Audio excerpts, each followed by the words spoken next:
Seorang gadis sedang makan tetapi neneknya membalikkan meja. Sambil berteriak menyuruhnya pergi. Gadis itu tidak menjawab. Ia diam-diam kembali menegakkan meja dan memberikannya sepasang sumpit kepada neneknya. Tetapi neneknya malah menggigit tangannya. Seorang tetangga segera bergegas memisahkan mereka. Tetapi neneknya tidak mau berhenti. Melihat hal ini, tetangga itu menyuruh gadis itu berangkat ke sekolah. Tetapi begitu gadis itu pergi, neneknya justru menggigit tangannya sendiri. Gadis itu ada pelajaran olahraga. Karena tidak punya uang untuk membeli seragam olahraga, ia terpaksa tinggal sendirian di kelas. Ia melihat ke sekeliling dan melihat sebuah dompet. Setelah pelajaran selesai, seorang murid menyadari dompetnya hilang. Semua orang mengira gadis itu mencurinya. Orang tua murid itu menuntut sekolah untuk mengeluarkan gadis itu. Nenek gadis itu segera datang. Ia dengan tegas membela cucunya. Saat mendengar wanita itu menghina cucunya, nenek itu hampir berkelahi dengannya. Tepat saat itu seorang anak berlari masuk sambil membawa dompet itu, mengatakan bahwa ia telah menemukannya. Orang tua gadis itu menyadari kesalahannya dan pergi dengan berat hati. Sementara gadis itu tidak mengatakan sepatah kata apapun. Sepulang sekolah, anak itu menemui gadis itu. Ternyata dompet itu ditemukan di dalam tas gadis itu.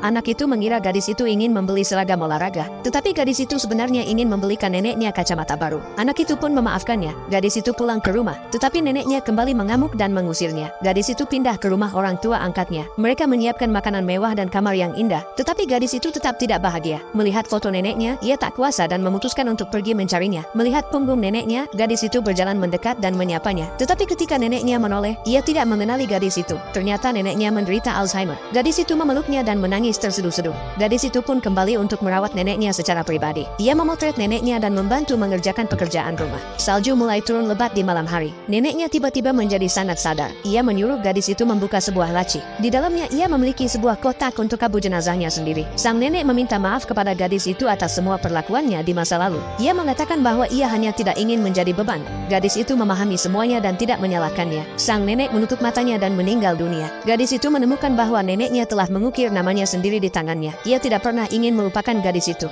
Gadis itu berbaring di pelukan neneknya, merasakan kehangatan terakhirnya.